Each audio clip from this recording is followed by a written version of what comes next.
ચૂંટણી સર્વેમાં હાર જોતા નામ પાછું ખેંચ્યું. બાઇડને પહેલીવાર જણાવ્યું રાષ્ટ્રપતિની રેસમાંથી ખસી જવાનું કારણ.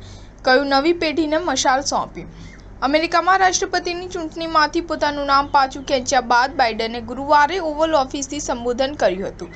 તેમણે કહ્યું, હું નવી પેઢીને મશાલ સોંપવા માંગુ છું. ચૂંટણી સર્વેમાં મારી હારના અંદાજથી નિરાશ થઈને મેં રેસમાંથી બહાર થવાનો નિર્ણય લીધો હતો.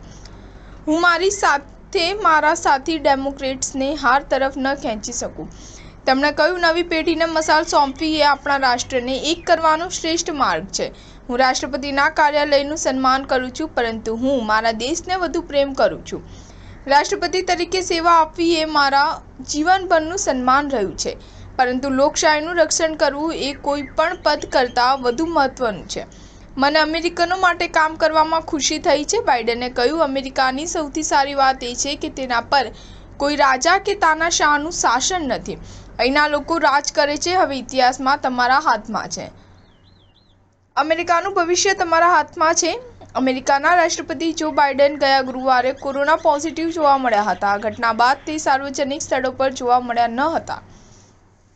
લાંબા સમયથી તેમના સ્વાસ્થ્ય અંગે કોઈ અપડેટ જારી કરવામાં આવ્યું ન હતું. આ દરમિયાન બાઇડને સોશિયલ મીડિયા પર એક સંદેશ જાહેર કર્યો હતો કે તે આગામી ચૂંટણી લડશે નહીં. બાઇડનની આ જાહેરાત બાદ સોશિયલ મીડિયા પર તેમના સ્વાસ્થ્યને લઈને અટકળો શરૂ થઈ ગઈ હતી. ડેલી મેઇલના અહેવાલ અનુસાર માત્ર રિપબ્લિકન જ નહીં, પરંતુ ડેમોક્રેટ પાર્ટી સાથે જોડાયેલા લોકોને પણ આશંકા હતી કે બાઇડન ગંભીર રીતે બીમાર થઈ ગયા છે. સ્ટાર ન્યૂઝ 7 હંમેશા સચ્ચાઈની સાથે.